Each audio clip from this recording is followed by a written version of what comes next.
Graça e paz, estamos hoje reunidos para mais um culto online. Enquanto a quarentena não acabar, iremos nos encontrar por aqui, Descendência MGA. Vou dar um tempo para você reunir todo o povo, pôr em ordem a sala da sua casa, botar todo mundo sentadinho, Bíblia na mão, aplicativo aberto, e vamos já começar mais um culto, e hoje rede de discipulado. Que Deus abençoe vocês, voltamos já.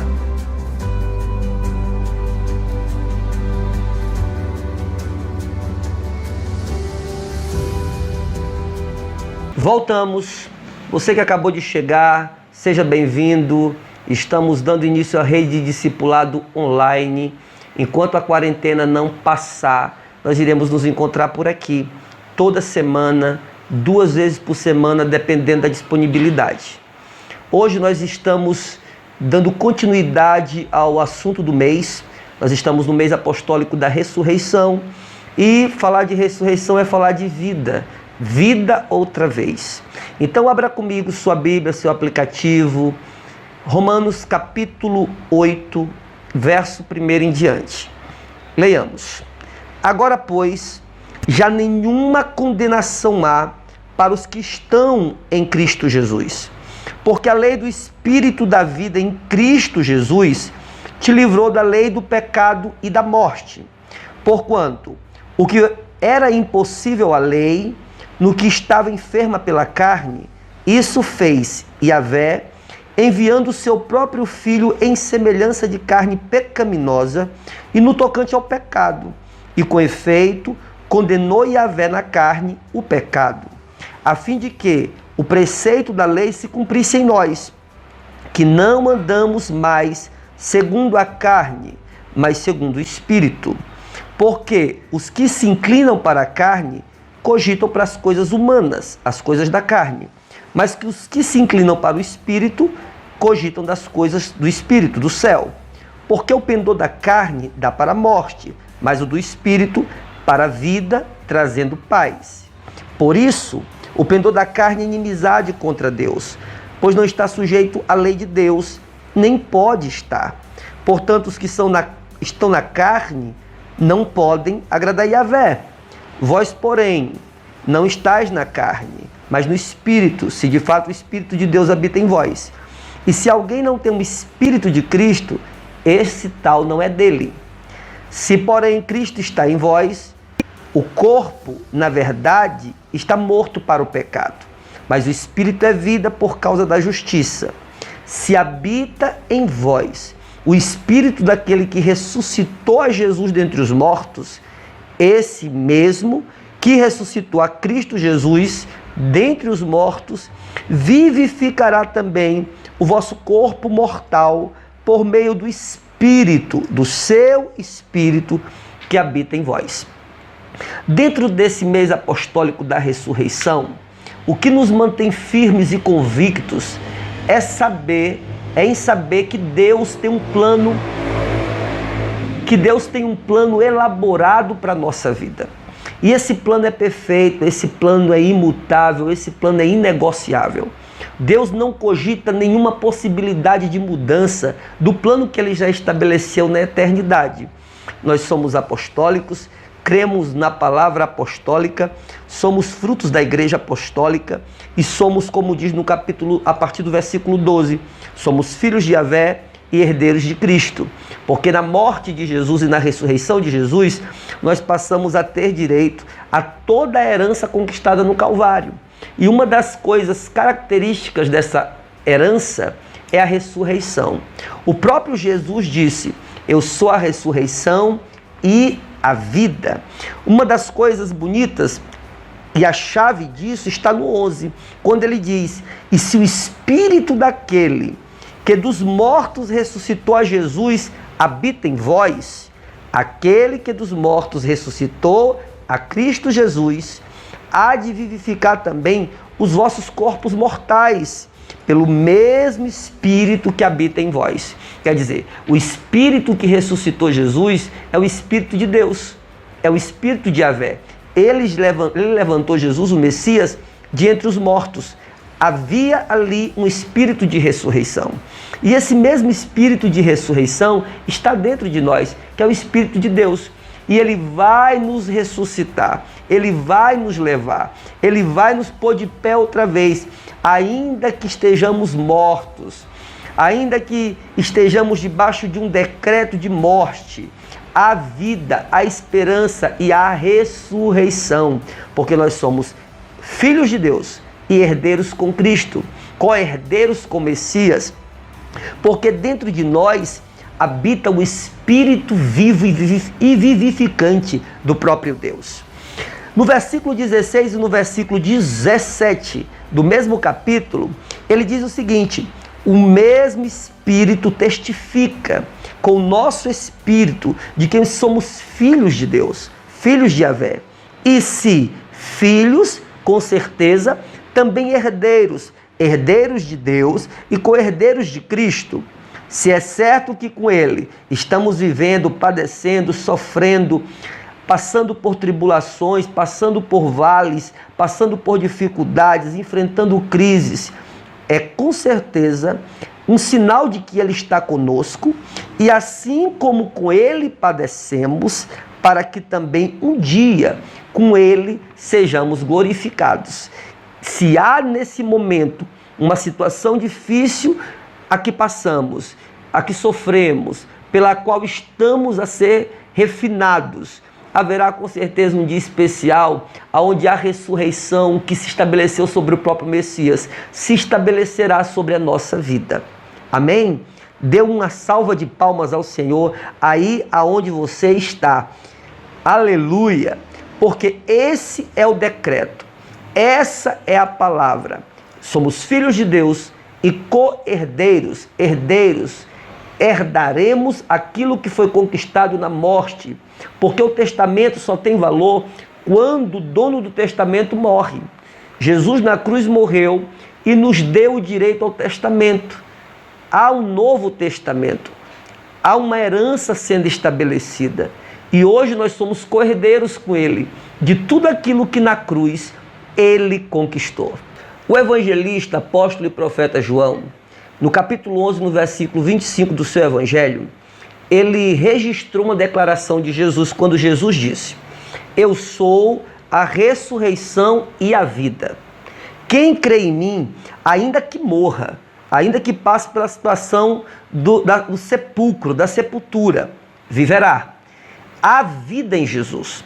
E essa vida em Jesus é que nos mantém convictos de que há uma solução, há um decreto de vida sobre a nossa vida, há um decreto de ressurreição, de esperança sobre nós.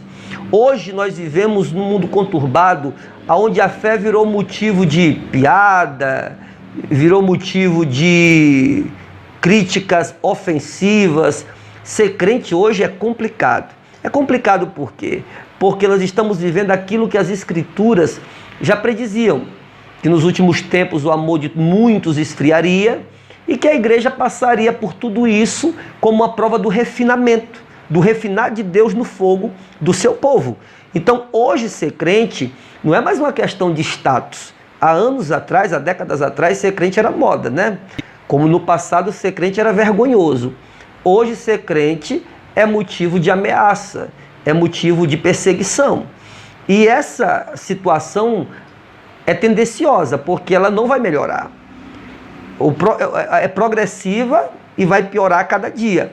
Mas nós temos que estar firmes, convictos, porque ainda que precisemos passar por situações até de morte, há uma promessa, há uma esperança de que ainda que morramos, o Senhor Jesus, pelo Espírito que o ressuscitou, irá nos ressuscitar. E graças a Deus por isso. Há uma palavra de ressurreição na minha direção. Há uma palavra de ressurreição na sua direção. E essa palavra de ressurreição que nos faz nos apegarmos da esperança de que no Senhor nós estamos guardados, no Senhor nós estamos protegidos, porque não é fácil carregarmos a cruz. Não é fácil chegarmos até aqui. Não é fácil sabermos que os dias que nos esperam não serão tão bons. Mas é esperançoso saber que, independente da circunstância que possa nos aguardar, como cristãos, o Cristo ressuscitado, o Cristo ressurreto, estará conosco, cumprindo o que sua palavra diz.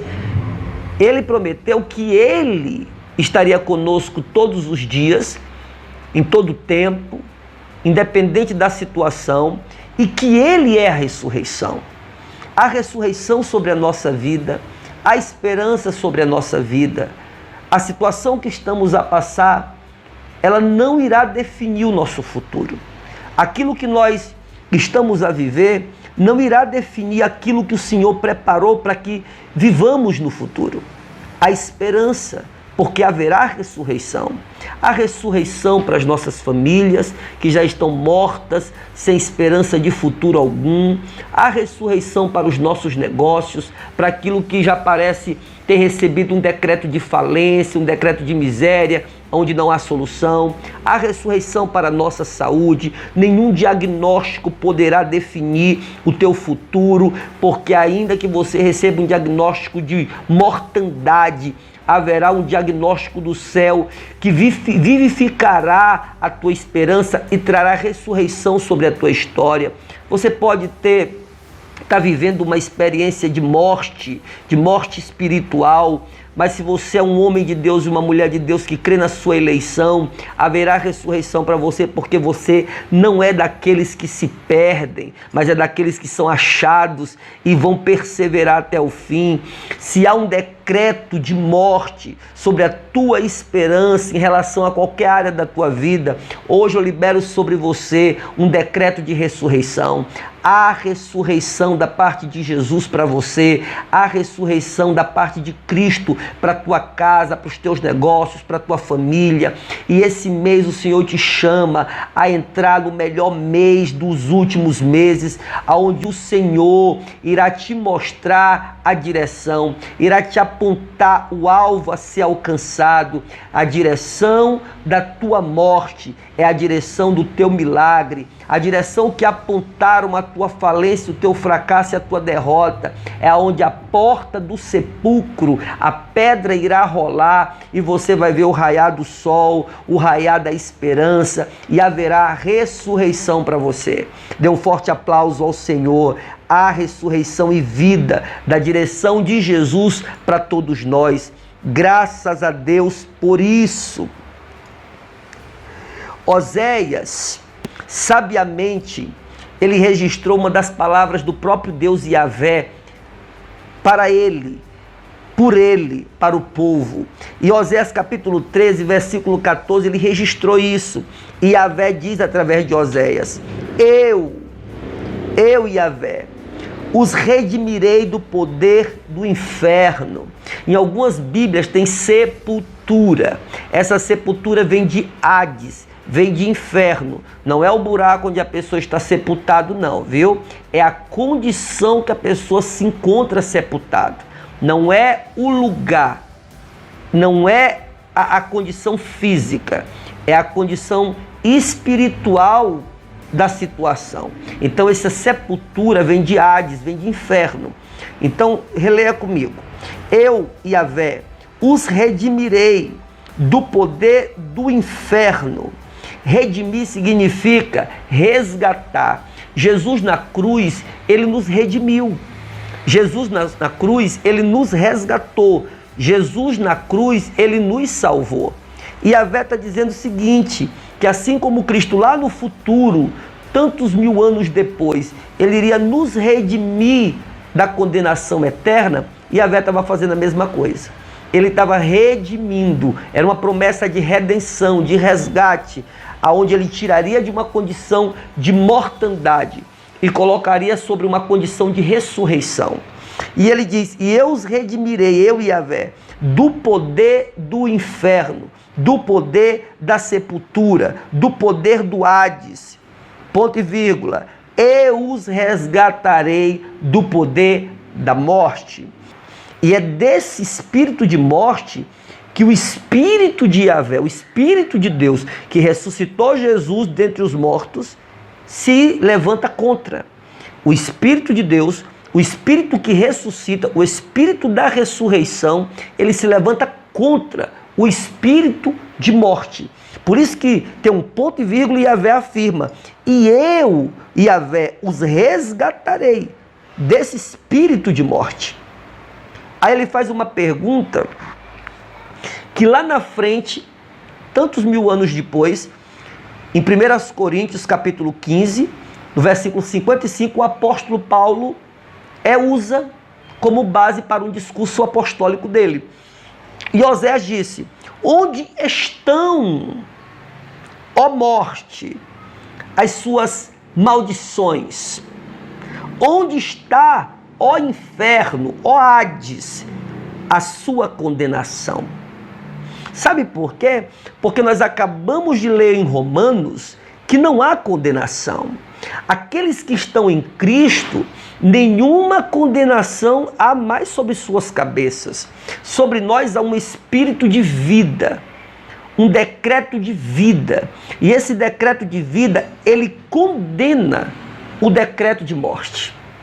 Ele anula o espírito de morte. Ele cancela a maldição da morte, do inferno e do Hades. Por isso, o próprio Deus pergunta: onde estão, ó morte, as suas maldições? A condenação que tu tinha colocado sobre o povo, o decreto de maldição, o decreto de falência, o decreto de enfermidade, o decreto de miséria. Onde está, ó morte, esse decreto? Aonde estão as tuas pragas, as tuas pestes, a tua mortandade? Aonde estão, ó morte? Onde está, ó sepultura? Onde está, ó Hades, ó inferno, a sua destruição? Eu estava comentando outra curiosidade, que o povo que crê no adventismo do sétimo dia, eles usam essa primeira parte de Oséias 13:14, para dizer que o inferno será exterminado. As pessoas que forem para o inferno vão ter um período de purgatório e serão exterminadas. E outra linha, que são os representantes dos testemunhas de Jeová, eles dizem outra coisa curiosa. Eles dizem que não haverá inferno, porque o inferno é agora. É agora. Porque quando a Bíblia fala de inferno, ela está falando de sepultura. De sepultura. Morreu, acabou tudo. Acabou tudo. Porque eles usam isoladamente essa tradução que tem sepultura. Mas no original tem Hades, inferno.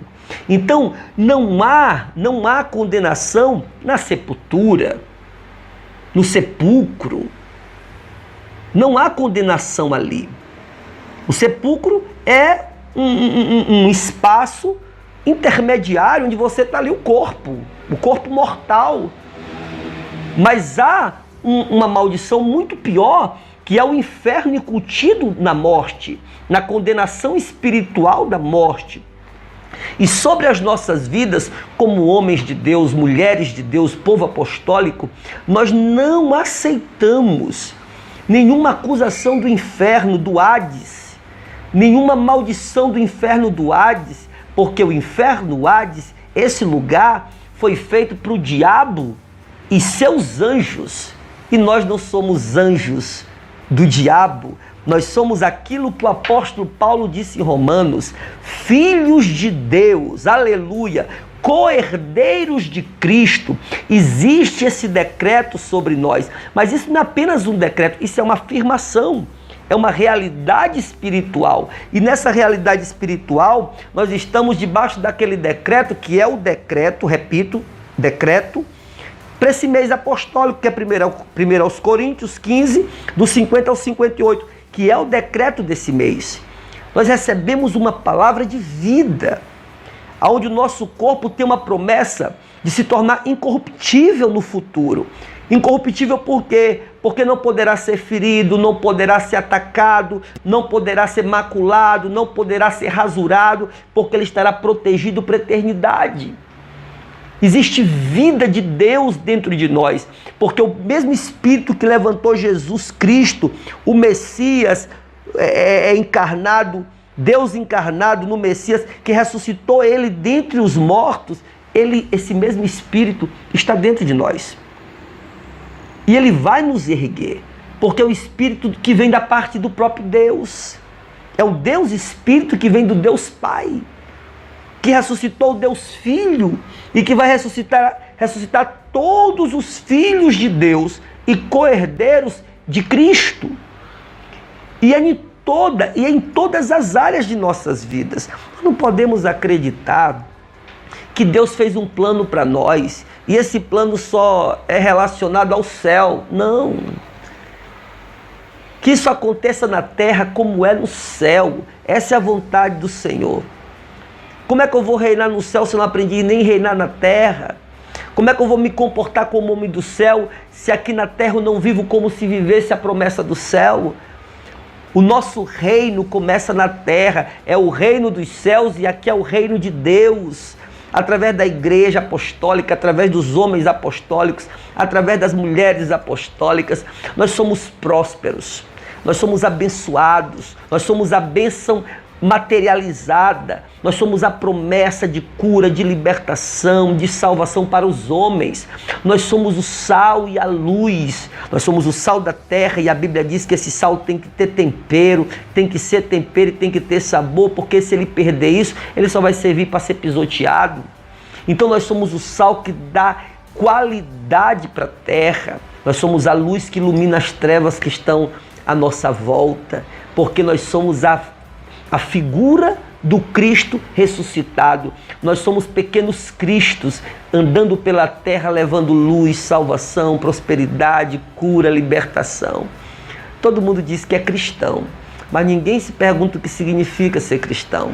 Pequeno Cristo, representante do Cristo maior.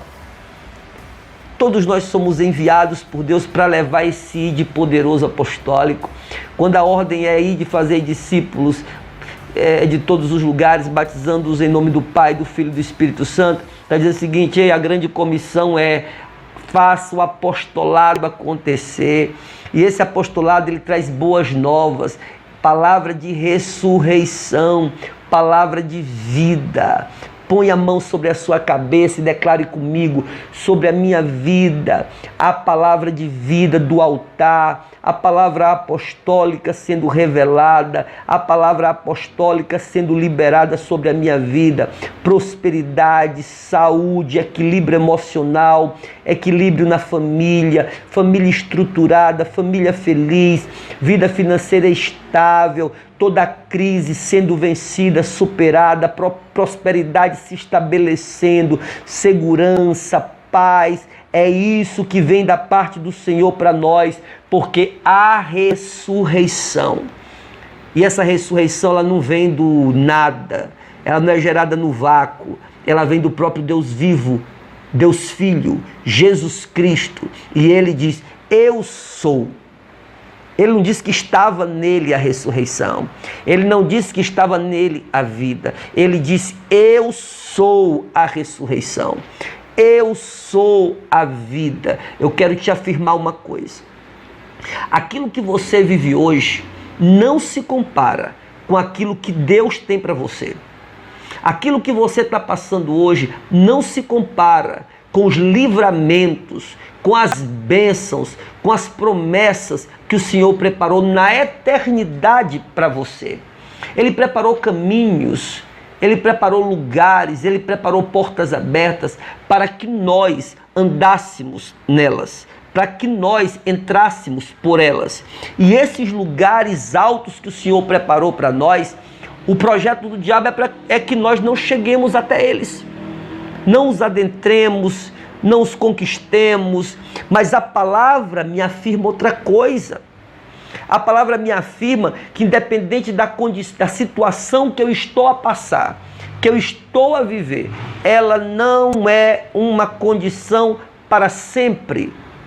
É um momento, é um estado, porque aquilo que Deus tem para mim é muito maior do que aquilo que eu tenho vivido.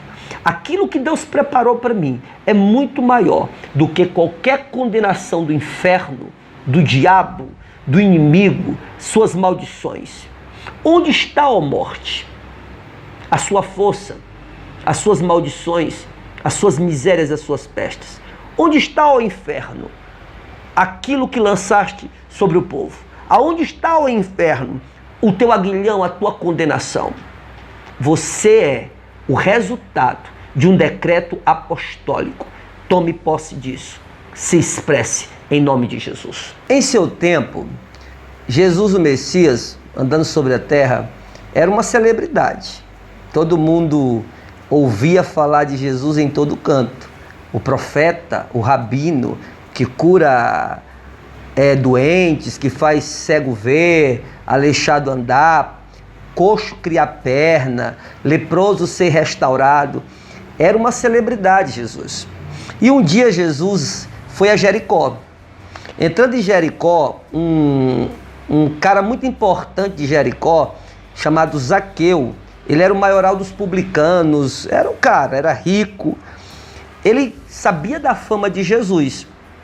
E ele foi se encontrar com esse Jesus, ver esse Jesus tão falado. Só que quando ele chegou lá, Jesus já vinha a certa altura com a multidão em volta. Jesus não andava sozinho, andava com muita gente. Os discípulos e os seguidores e os curiosos. Porque tem muitos daqueles que nos seguem por aquilo que nós temos a oferecer. Não é por aquilo que nós somos. Então Jesus não era diferente. Ele era alguém importante, uma figura importante, um figurão na verdade. Então todo mundo queria conhecer Jesus. E Jesus entrando em Jericó, Zaqueu também queria conhecer Jesus. Que homem tão importante era esse? E Zaqueu também era um cara muito influente na sua geografia. Só que uma coisa me chama a atenção, que Jesus viu Zaqueu, identificou Zaqueu na árvore e já foi mandando Zaqueu ir para casa, que ele iria para a casa de Zaqueu também. E uma das coisas curiosas disso é que em Lucas 19, no 9, ele diz o seguinte: houve hoje salvação nesta casa, porque este homem, Zaqueu, também é filho de Abraão. Pois o filho do homem, ele está falando dele, veio buscar e salvar o que estava perdido. Além de ser um texto que fala sobre a salvação pela ótica da eleição, ele está falando o seguinte: houve uma promessa se cumprindo naquele dia, naquela casa. Por causa de Abraão, aquela casa também estava sendo alcançada. Mas ela não estava sendo alcançada por acaso.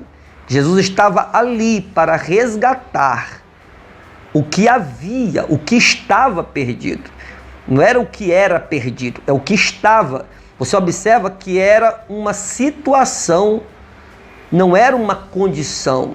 Eles não eram os perdidos, eles estavam perdidos. Antes eles não eram perdidos, porque eles eram promessa de Abraão. E hoje na nossa casa, além de uma palavra de ressurreição estar entrando, uma palavra de esperança, eu posso lhe afirmar que na sua casa há uma promessa também de Abraão. Porque em Abraão, na família de Abraão, no chamado de Abraão e na obediência de Abraão, serão benditas todas as casas, todas as famílias da terra que se renderem a essa verdade. Não é qualquer casa, não é qualquer família, é a casa da família que se abrir para entrar esse evangelho poderoso. Esse evangelho que salva, esse evangelho que liberta, esse evangelho que cura, esse evangelho que restaura, esse evangelho que muda a realidade, esse evangelho que traz ressurreição e vida. Você pode encontrar muito mais no meu livro. Se você ainda não comprou, compre esse livro. Ele fala sobre essa história de Zaqueu, como muitas outras histórias, pela minha ótica apostólica, tá bom? Você pode adquirir na nossa sede ou com qualquer um dos nossos discípulos que irão lhe apresentar esse material. Amados, queridos, filhos e amigos, nós estamos chegando ao final da nossa rede de discipulado. Por aqui ela é bem menor do que num culto ao vivo, né? No culto ao vivo essa história vai 1h e pouco, culto geral umas 2 horas ou mais. Mas por aqui o tempo é limitado. Mas eu quero pedir ao Senhor que Ele te abençoe ricamente, que Ele abençoe a tua casa, abençoe a tua família, que esse evangelho tão poderoso que tem nos abraçado, mudado a nossa vida, mudado a nossa realidade, ele possa mudar a tua realidade também. E você, como nosso discípulo, como homem e mulher apostólicos, você pode, aí no reduto do seu lado, da sua casa, convidar pessoas para as redes, para os cultos. A pessoa ela não vai até a igreja muitas vezes, mas nesse período de quarentena ela vai na sua casa. Se ele for muito íntimo seu, ele vai. Vem tomar um café comigo na minha casa. Aí a pessoa vem, toma café com você e você apresenta esse evangelho. E eu vou lhe ajudar a apresentar esse evangelho por aqui, pelo YouTube, por esse vídeo, pela sua televisão. Eu estarei levando uma palavra que só levo na sede, só dou lá na sede, estou dando aqui, ministrando aqui, levando aqui, servindo vocês com esse evangelho poderoso. Que Deus possa te abençoar ricamente. Amém? Vamos orar? Se você puder ficar de pé, faça isso, fiquem de pé, deem as mãos. Amém? Levanta, querido. Vamos lá? Vamos dar as mãos? Curve sua cabeça comigo e oremos. Senhor nosso Deus, querido Yahvé, que tempo, que palavra o Senhor tem nos revelado. Eu acredito que cada palavra de cada mês apostólico, ela tem um propósito muito forte, que é nos confrontar, que é abrir os nossos olhos e nos apontar uma direção. Mas esse mês em especial, num período tão difícil, onde todo mundo, quase todo mundo, a maioria está com medo da morte, nós temos uma palavra de vida, uma palavra de esperança e ressurreição. E é nisso que nós nos apegamos. Nós não cremos no que dizem, porque nós não vivemos por vista, mas nós cremos naquilo que está registrado na tua palavra, porque nós vivemos por fé, nós nos movemos por fé. E nessa noite nós oramos, meu Senhor, e abençoamos cada discípulo, cada líder, cada 12, cada 144, cada levita, cada diácono, cada homem e cada mulher apostólicos. Que o Senhor possa abençoá-los poderosamente, que haja uma palavra diária vindo do Senhor para o coração de cada um, e que nesse período de abril até o começo de maio nós possamos comer e beber da tua fonte de tal maneira que na próxima virada de mês apostólico nós possamos estar vivendo o testemunho vivo de cada palavra liberada do teu altar. Que a situação que muitos deles estão vivendo nesses dias possa ser mudada, possa ser transformada, possa ser modificada em nome de Jesus. Eu abençoo também esses amigos que vieram nos visitar nessas células. Que cada homem desse, que cada jovem desse, que cada mulher dessa, que ouviu essa palavra, seja também alcançado. Que o teu Espírito que salva, que elege, que convence o homem do seu caminho atual e aponta a direção do caminho do Senhor, possa falar aos seus corações. Nós os abençoamos poderosamente, porque oramos ao Senhor crendo que assim será feito, em o nome de Jesus Cristo. Amém. Amém? Abra sua mão. Que o amor de Deus, nosso Pai, que a graça do Senhor, nosso Senhor e Salvador Jesus Cristo, e que as consolações do Espírito Santo sejam com todos vocês, hoje e para sempre. Que Deus te abençoe. Até o próximo culto, até a próxima célula, em o nome de Jesus. Graça e paz, um beijo no coração.